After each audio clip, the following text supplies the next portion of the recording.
नमस्कार दोस्तों, स्वागत है आप सभी का आपके अपने चैनल PYGS अड्डा में। हम लोग आज जो है भाग 1 और जो ये यूथ कंपटीशन का बुक है उसका ये चैप्टर नंबर 7 है। इसमें संघ और उसके राज्य क्षेत्र, ठीक है, the union and it's territories, इसके बारे में देखेंगे। तो और ये सभी एग्ज़ाम के लिए बहुत ही महत्वपूर्ण है, चाहे वो आपका यूपी PCS हो जाए, BPSC हो जाए। अभी हाल ही में 69 BPSC होने वाला है। इसके अलावा जितने भी एग्ज़ाम होते हैं सभी एग्ज़ाम के लिए बहुत महत्वपूर्ण है, चाहे वो वनडे एग्ज़ाम का उत्तर प्रदेश पुलिस हो, बिहार पुलिस हो, MP पुलिस हो, MP PCS हो, राजस्थान पुलिस हो, ठीक है। यानी जितने भी एग्ज़ाम हैं उन सभी के लिए बहुत ही इंपॉर्टेंट हो जाता है। इसके अलावा यूपी पेट का एग्ज़ाम अभी हाल ही में होने वाला है, इसके लिए भी बहुत ही इंपॉर्टेंट है, ठीक है। तो चलिए इसमें देख लेते हैं। सबसे पहले जो इसमें हमारा हो जाता है वो है कि भारतीय संघात्मक व्यवस्था के संदर्भ में सही कथन है। तो देखिए, भारतीय संविधान के अंतर्गत राज्यों को संघ से अलग होने का अधिकार नहीं है। मतलब जो भारत में राज्य एक एक में, जैसे उत्तर प्रदेश हो गया, उत्तराखंड हो गया, ठीक है, ये जितने भी हैं इन सबको एक साथ ही रहना है, इनको अलग होने का कोई अधिकार नहीं है, ठीक है। अगला हमारा है, भारत में भाषा के आधार पर जो है पहला राज्य कौन सा बना था। तो देखिए, भाषा के आधार पर पहला जो हमारा राज्य बना था वो आंध्र प्रदेश था। कौन सा था? आंध्र प्रदेश था। और इसके लिए फजल अली आयोग जो था वो भी बना था। कब? 1956 में। ध्यान रखिएगा, फजल अली आयोग 1956 में। और इसी के आधार पे जो है आंध्र प्रदेश को जो है पहला भाषाई आधार पर राज्य घोषित किया गया था, ठीक है। बाद में 2 जून 2014 को आंध्र प्रदेश से ही अलग होकर कौन सा राज्य बना? तेलंगाना बना। और ध्यान रखिएगा, आंध्र प्रदेश और तेलंगाना दोनों जगह पर विधान परिषद है, ये बात ध्यान रखिएगा। विधान परिषद का मतलब ये है कि देखिए, ये हमारा हो गया विधानमंडल। क्या हो गया? विधानमंडल। ध्यान रखिएगा, विधानमंडल में ही 2 कमरे होते हैं, एक विधानसभा होता है और दूसरा विधान परिषद होता है, ठीक है। जैसे हमारे यहाँ संसद होती है ना, संसद, तो संसद में क्या होता है? 2 कमरे होते हैं, एक हमारा होता है लोकसभा का और दूसरा हमारा होता है राज्यसभा का, ठीक है। तो वैसे ही राज्यों में विधानमंडल होता है और उसके अंतर्गत विधान परिषद और विधानसभा होता है। अब जैसे विधान परिषद हो गया तो विधान परिषद कैसा होता है? अस्थाई होता है, ठीक है। सॉरी, विधान परिषद अस्थाई होता है और जो विधानसभा होता है ये क्या होता है? ये अस्थाई होता है। ध्यान रखिएगा। देखिए, हम यहाँ पर आपको समझा दे रहे हैं। देखिए, ये एक अब चैम्बर आप दूसरे माध्यम से समझ लीजिए, विधान परिषद और राज्यसभा, ठीक है, ये दोनों हमारा कैसा हो जाएगा? अस्थाई सदन है, मतलब इसको भंग नहीं किया जा सकता, ठीक है। प्रत्येक 2 वर्ष में 2/3 सदस्य इनके मुक्त हो जाते हैं, ध्यान रखिएगा। और जबकि ये हमारा जो लोकसभा होता है और इसके साथ साथ में विधानसभा होता है, ठीक है, विधानसभा होता है, ये हमारे अस्थाई सदस्य होते हैं। 5 साल बाद इनको हटना ही हटना होता है। फिर उसके बाद में चुनाव होगा, चुनाव के बाद में जब इनका जो नेता होगा, कोई मुखिया बनेगा, फिर वो अपने मंत्रिमंडल का विस्तार करेगा और ये लोग तब वहाँ पर मेंबर होते हैं, ठीक है। तो ध्यान रखिएगा। और ये दोनों हमारी कैसी हो जाती हैं? ये दोनों हमारी उच्च सदन के रूप में जानी जाती हैं, जबकि लोकसभा और हमारा जो विधानसभा है ये दोनों निम्न सदन माना जाता है। लेकिन प्रिय सदन कौन होता है? क्योंकि जनता लोकसभा में और विधानसभा में अपने नेता को चुनकर भेजती है, ठीक है, तो इसीलिए हमारा क्या हो जाता है? प्रिय सदन हो जाता है, ये बात ध्यान रखिएगा, ठीक है। और लोकसभा और जो हमारा विधानसभा हो जाता है ये दोनों अस्थाई हैं, जबकि राज्यसभा और विधान परिषद अस्थाई हैं। अब यहीं पर थोड़ा सा और बात कर लेते हैं। देखिए, विधान परिषद जो होता है इसमें उत्तर प्रदेश हो गया, ठीक है, बिहार हो गया, इसके अलावा महाराष्ट्र हो गया, महाराष्ट्र के अलावा कर्नाटक हो गया, ठीक है, और अभी हमने बताया तेलंगाना हो गया, और तेलंगाना के बाद में आंध्र प्रदेश हो गया। तो ये 6 जगह जो है ये विधान परिषद के नियम लागू होते हैं। तो पूरे भारत में 6 जगह जो है विधान परिषद लागू है, ठीक है।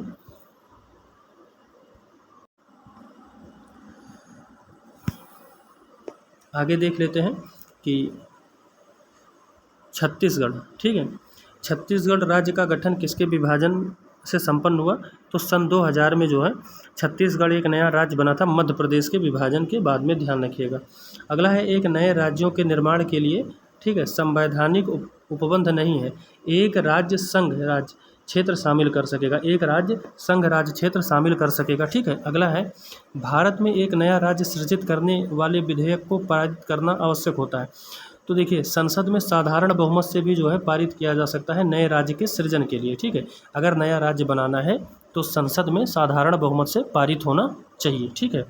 अगला है संविधान के प्रथम अनुच्छेद के अनुसार भारत राज्यों का संघ है, यानी कि India is a union territories. ठीक है, भारत राज्यों का संघ है, ध्यान रखिएगा। भारत जो है एक यूनियन स्टेट है। क्या है? यूनियन स्टेट है, ध्यान रखिएगा। ठीक है, मतलब टेरिटरीज प्लस स्टेट, ये दोनों मिला के भारत राज्यों का संघ है, ये बात ध्यान रखिएगा। आगे हो जाता है आंध्र प्रदेश पुनर्गठन विधेयक राष्ट्रपति द्वारा अनुमोदित तथा हस्ताक्षरित कब किया गया था?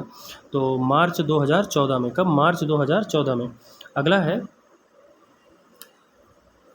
भारतीय संघ के सह राज्य के रूप में प्रथम प्रवेश पाने वाला राज्य कौन सा है?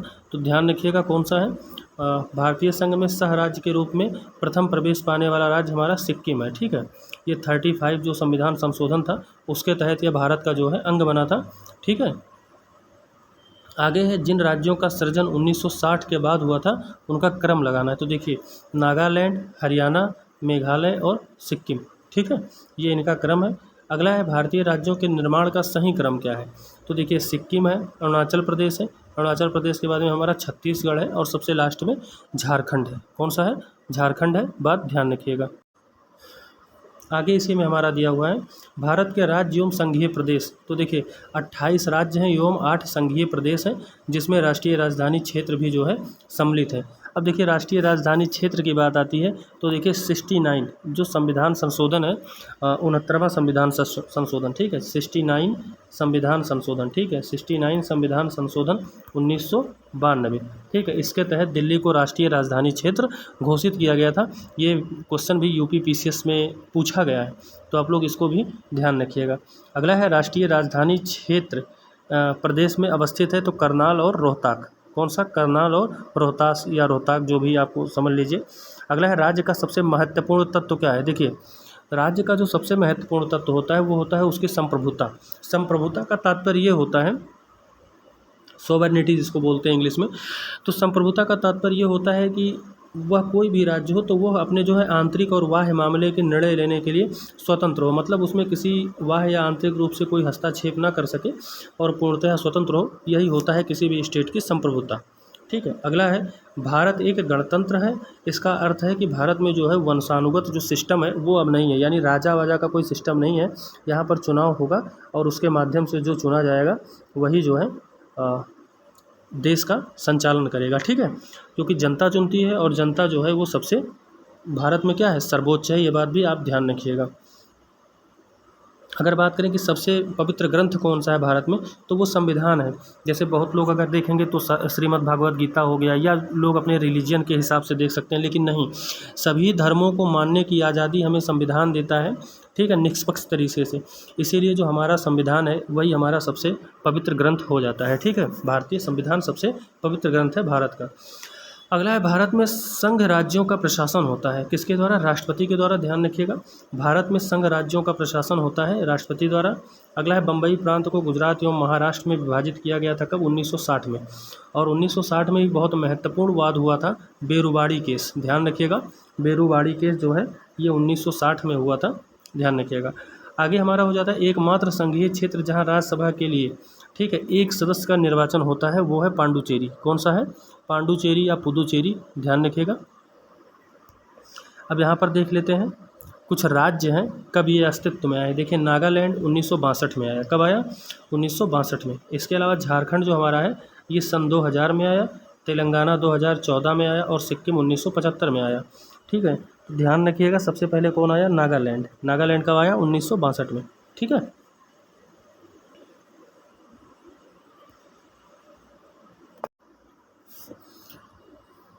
आगे हम इसी में देख लेते हैं संविधान के मूल तत्व यानी फंडामेंटल्स एंड कॉन्स्टिट्यूशन। देखिए अब देखिए जो हम देखें अभी राज्य एवं संघ, ये हमारा 1 से कितने तक है? 4 तक है। ठीक है, अब दूसरा जो हमारा स्टार्ट होता है वो होता है सिटीजनशिप, ये हमारा 5 से लेकर 11 तक है। तो कभी कोई पूछ ले कि किस भाग में है, तो भाग हमारा 2 में है नागरिकता, पहली बात। ठीक है, और इसके अलावा अगर पूछे कितने से कितने अनुच्छेद तक है, तो 5 से 11 तक है। ठीक है, अब इसमें हम लोग देख लेते हैं भारतीय राजनीतिक व्यवस्था में प्रकृति में, ठीक है, मूर्त रूप में पाए जाते हैं। तो क्या पाई जाती है? निरंतरता एवं परिवर्तन के तत्व। ठीक है। अगला है भारत के संविधान का वह भाग जिसमें हम नागरिकता से संबंधित प्रावधान को पाते हैं। तो नागरिकता से संबंधित प्रावधान अभी हमने देखा कि भाग 2 और अनुच्छेद 505 से 11 तक है, मतलब 5 to 11 है, ठीक है। आगे इसी में देख लेते हैं कि नागरिकता के अर्जन हेतु, ठीक है, मतलब नागरिकता प्राप्त करने हेतु शर्तों को नियत करने के लिए कौन सक्षम है, तो संसद है। संसद चाहे तो नागरिकता देगी, अन्यथा नहीं। अगला है भारत में नागरिकता के विषय में सही है, संपूर्ण भारत में एक ही नागरिकता यानी एकल नागरिकता का प्रावधान है, ये भी बात ध्यान रखिएगा। अगला है नागरिकता संशोधन अधिनियम 2015 के अंतर्गत भारतीय कार्ड धारक प्रवासी नागरिक के रूप में पंजीकृत होने के लिए उन्हें आहर या आहर्ता नहीं है। तो क्या नहीं है वो बात जानना है। वह भारतीय जो विभाजन के उपरांत पाकिस्तान प्रवासी हो गए, ठीक है, मतलब वह भारतीय जो विभाजन के उपरांत पाकिस्तान के प्रवासी हो गए, ठीक है, वो जो है उनका पंजीकरण यहाँ आहर्ता नहीं माना जाएगा। अगला हमारा हो जाता है वह तरीका जो नागरिकता समाप्त नहीं करता है कुछ महीने के लिए दूसरे। भाई कुछ महीने के लिए लोग टूर पे जाते हैं, पैसा कमाने चले जाते हैं, जैसे सऊदीया हो गया, कुछ लोग ओमान चले जाते हैं, कतर चले जाते हैं, यूएसए चले जाते हैं, तो ऐसी स्थिति में उनका जो है नागरिकता नहीं समाप्त किया जाएगा, ठीक है। आगे हम देख लेते हैं, ये बहुत ही इंपॉर्टेंट हो जाता है, यहाँ से कई सारे भर भर के क्वेश्चन बनते हैं। ये हमारा है फंडामेंटल राइट्स। क्या है? फंडामेंटल राइट्स, ठीक है, मूल अधिकार। पहली बात तो जानिए कहाँ से लिया गया है, तो ये हमारा यूएसए से लिया गया है, ठीक है। और ये कितने से कितने तक है, तो देखिए ये हमारा हो जाता है 12 से 35 तक। कितने से है? 12 से 35 तक।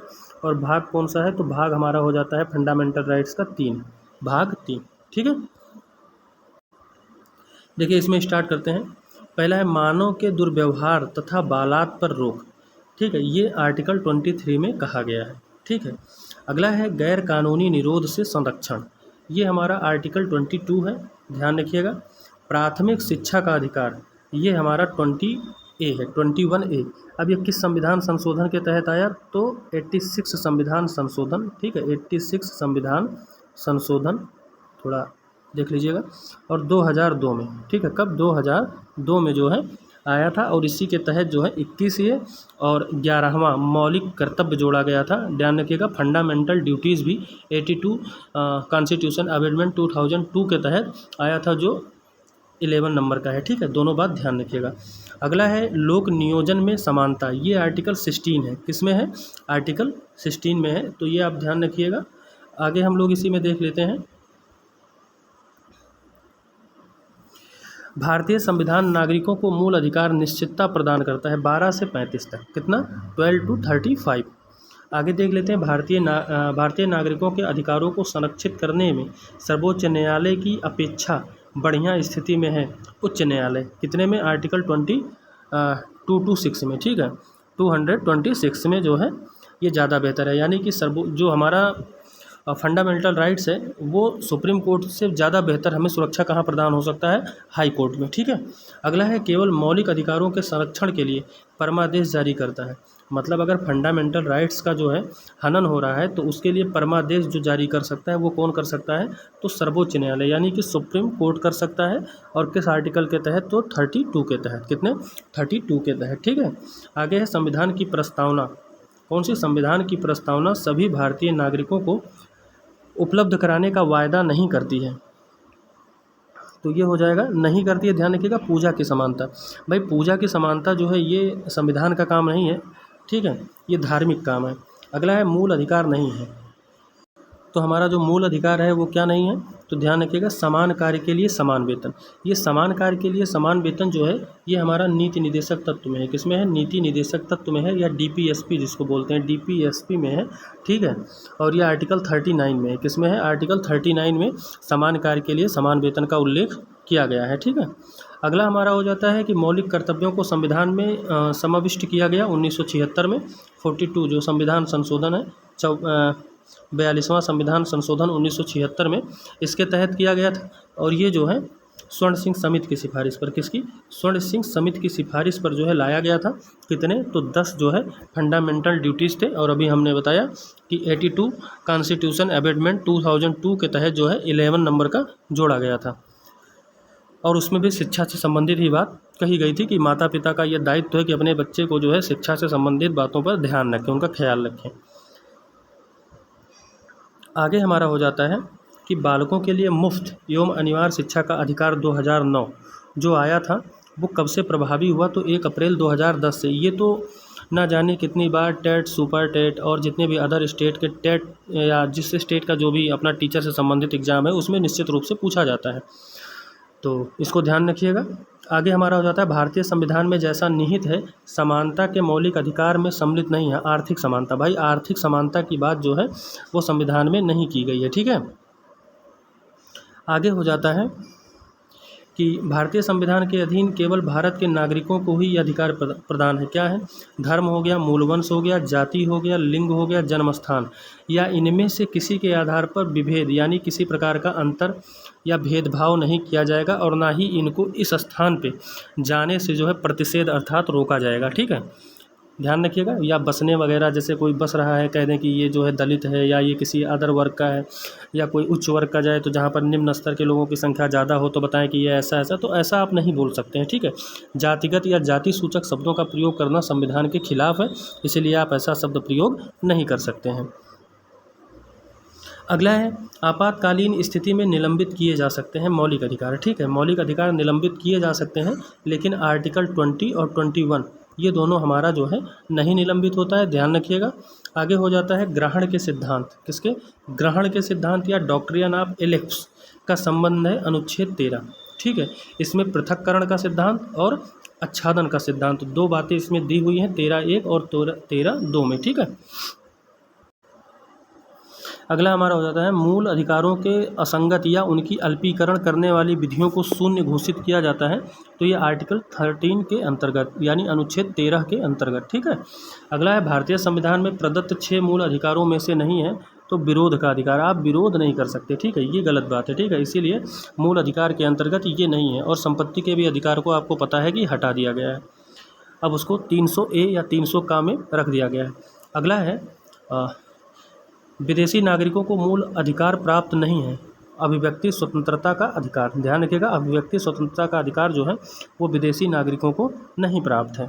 अगला है भारतीय संविधान में समानता का अधिकार 5 अनुच्छेदों द्वारा प्रदान किया गया है। यह अनुच्छेद है आर्टिकल 14 to 18, ध्यान रखिएगा 14 से 18 तक, ठीक है। अब अगर बात करें कि वो कौन कौन से हैं, तो देखिए पहला विधि के समक्ष जो है समानता और समता का अधिकार है। उसके बाद में फिर जाति, धर्म, मूलवंश, लिंग, जन्मस्थान के आदि पर विभेद है।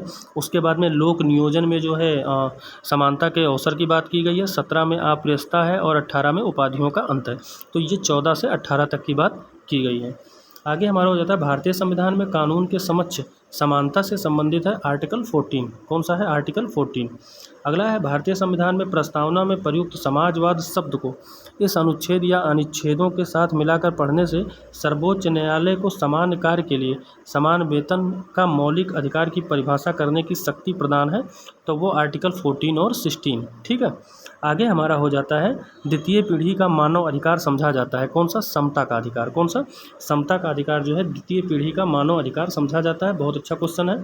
अगला है संविधान में प्रत्याभूत है सामाजिक समानता, ठीक है। सामाजिक समानता जो है ये संविधान में प्रत्याभूत है। अगला है शिक्षण संस्थानों में अनुसूचित जातियों, अनुसूचित जनजातियों के पक्ष में, ठीक है, स्थानों का आरक्षण शासित होता है, मतलब दिया गया है, तो वो संविधान के अनुच्छेद 15(4) में दिया गया है, ठीक है। और EWS की बात करें तो EWS जो हमारा है, ठीक है, ये हमारा हो जाता है 16, ठीक है, 16(6) में, ध्यान रखिएगा कितने में? 16(6) में।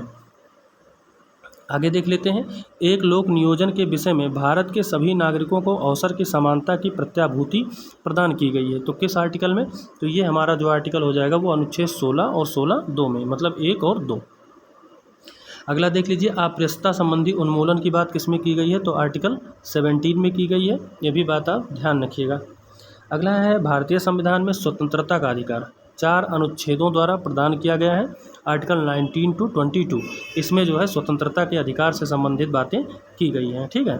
अगला है बंदी बनाए गए व्यक्ति के मौलिक अधिकारों की रक्षा कौन करता है? तो अनुच्छेद 22 करता है, ध्यान रखिएगा। बंदी बनाए गए व्यक्ति के मौलिक अधिकारों की रक्षा की बात कौन करता है? तो आर्टिकल 22 करता है, ठीक है।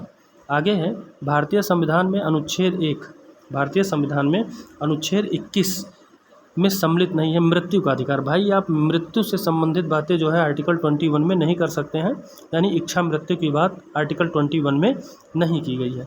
अगला है अनुच्छेद 19A का डी को अनुच्छेद 21 से मिलाकर पढ़ने पर जो है विदेश यात्रा का जो है अधिकार प्राप्त होता है, ध्यान रखिएगा।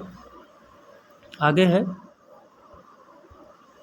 जिस वाद में यह अभिनिर्धारित किया गया कि ऋषिकेश नगर पालिका क्षेत्र के अंतर्गत अंडे बेचने पर लगाया गया निषेध संविधान के अनुच्छेद 19(1) का उल्लंघनकारी नहीं है, ये ओम प्रकाश बनाम उत्तर प्रदेश राज्य, ठीक है, ओम प्रकाश बनाम उत्तर प्रदेश राज्य में यह बात कही गई थी, ठीक है। अगला है, हमारे संविधान में एक अभियुक्त को दोषारोपण इसमें हो जाता है, ठीक है। हमारे संविधान में एक अभियुक्त को दोषारोपण के कारण एक प्रकृति के बारे में सूचित किए जाने का अधिकार की गारंटी दी गई है आर्टिकल 22A में, ठीक है। आगे है, सर्वोच्च न्यायालय ने संविधान के अनुच्छेद 22 सर्वोच्च न्यायालय के संविधान के अनुच्छेद 22 में, ठीक है, एक भद्दा दिखाई देने वाला उपबंध कहा था, किसने? A.K. गोपालन, ठीक है, किसने कहा था? A.K. गोपालन, ठीक है, A.K. गोपालन बनाम मद्रास, ये हमारा हो गया A.K. गोपालन बनाम मद्रास राज्यवाद में ये बात कही गई थी, ठीक है। अगला है, श्रमिकों को पर्याप्त मजदूरी न दिए जाने के लिए अतिलंघित होता है अनुच्छेद 23, कौन सा? अनुच्छेद 23, ठीक है। अगला है, वह एक अनुच्छेद जिसे सर्वोच्च न्यायालय ने इस प्रकार व्याख्यायित कर दिया कि उसमें समस्त कल्पनीय मानवाधिकार सम्मिलित हो गए, तो वो कौन सा था? अनुच्छेद 23, कौन सा था? अनुच्छेद 23 था, ध्यान रखिएगा। आगे हमारा हो जाता है, भारत के संविधान में यह उपबंध की 14 वर्ष से कम किसी बालक को किसी कारखाने या खान में काम करने के लिए नियोजित नहीं किया जाएगा या किसी अन्य परिसंकटमय नियोजन में नहीं लगाया जाएगा। यह उपबंध जो है आर्टिकल 24 में है, किसमें है? आर्टिकल 24 में है, ध्यान रखिएगा। अगला है, संविधान का वह अनुच्छेद जो बच्चों के शोषण से निषेध करता है, यह भी आर्टिकल 24 हो जाएगा। तो ये 24 से रिलेटेड कुछ इंपॉर्टेंट क्वेश्चन थे। तो इस प्रकार से हमने आज कुछ इंपॉर्टेंट क्वेश्चन देख लिया। अब कल हम इसी के आगे से प्रारंभ करेंगे। थोड़ा डिस्टर्बेंस के कारण जो है क्लास हमको रोकना पड़ रहा है। और बहुत बहुत धन्यवाद। जय हिंद, वंदे मातरम।